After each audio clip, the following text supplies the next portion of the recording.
Cari fratelli e sorelle, buongiorno.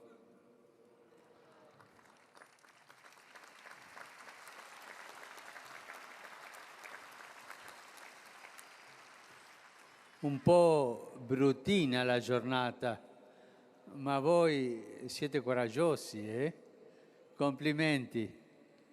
Speriamo di pregare insieme oggi.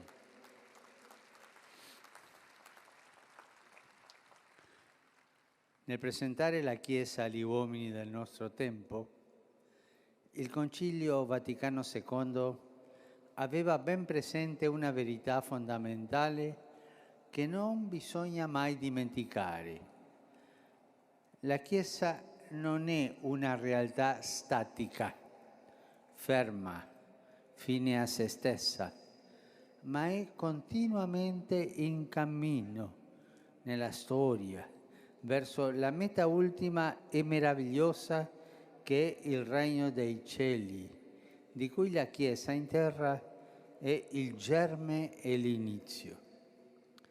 Quando ci rivolgiamo verso questo orizzonte, ci accorgiamo che la nostra immaginazione si arresta, rivelandosi capaci appena di intuire lo splendore del mistero che sovrasta i nostri sensi. E sorgono spontanee in noi alcune domande. Quando avverrà questo passaggio finale? Come sarà la nuova dimensione nella quale la Chiesa entrerà? Che cosa sarà allora dell'umanità e del creato che ci circonda? Ma queste domande non sono nuove. L'avevano fatto già i discepoli a Gesù in quel tempo. Ma quando avverrà questo? Quando sarà il trionfo dello Spirito sulla creazione, sul creato, su tutto, no? Sono domande umane, domande antiche. Anche noi facciamo queste domande.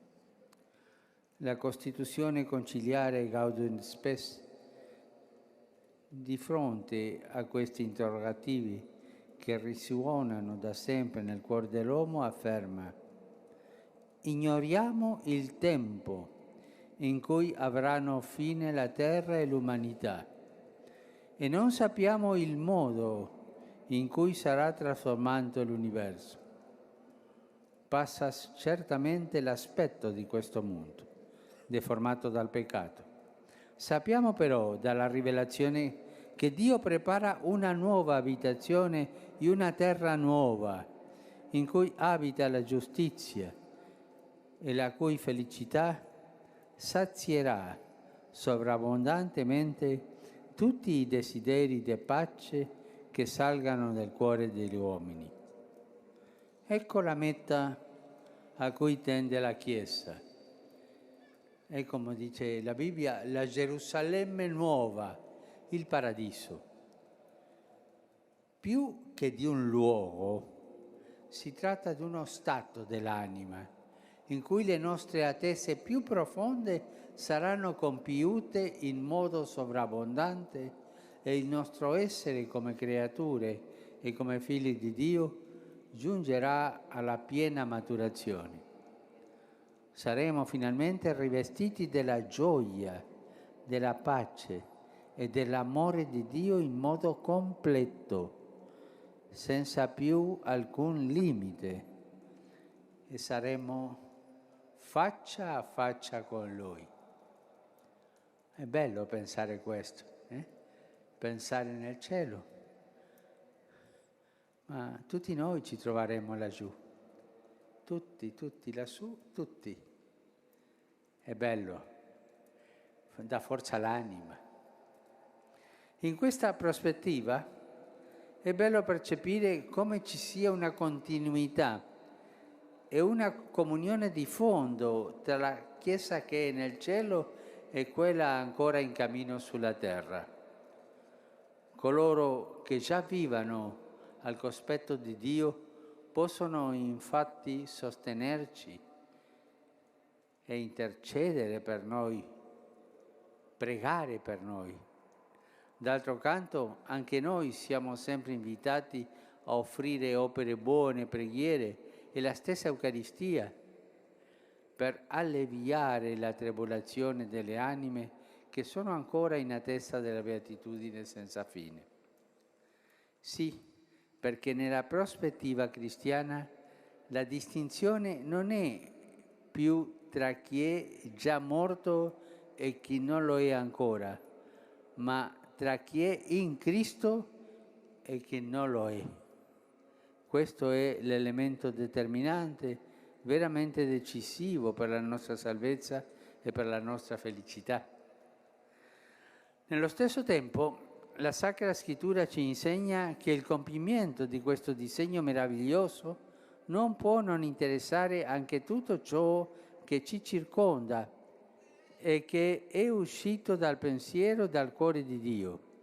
L'Apostolo Paolo lo afferma in modo esplicito quando dice che anche la stessa creazione, tutto il creato, sarà liberata dalla schiavitù della corruzione per entrare nella libertà della gloria dei figli di Dio. Altri testi utilizzano l'immagine del cielo nuovo e della terra nuova, nel senso che tutto l'universo sarà rinnovato e verrà liberato una volta per sempre da ogni traccia di male e della stessa morte. Quella che si prospetta come compimento di una trasformazione che in realtà è già in atto a partire dalla morte e resurrezione di Cristo è quindi una nuova creazione. Non dunque un annientamento del cosmo e di tutto ciò che ci circonda, ma un portare ogni cosa alla sua pienezza di essere, di verità, di bellezza. Questo è il disegno che Dio, Padre, Figlio e Spirito Santo, da sempre vuole realizzare e sta realizzando. Cari amici, quando pensiamo a queste stupende realtà che ci attendono, ci rendiamo conto di quanto appartenere alla Chiesa sia davvero un dono meraviglioso, che porta iscritta una vocazione altissima.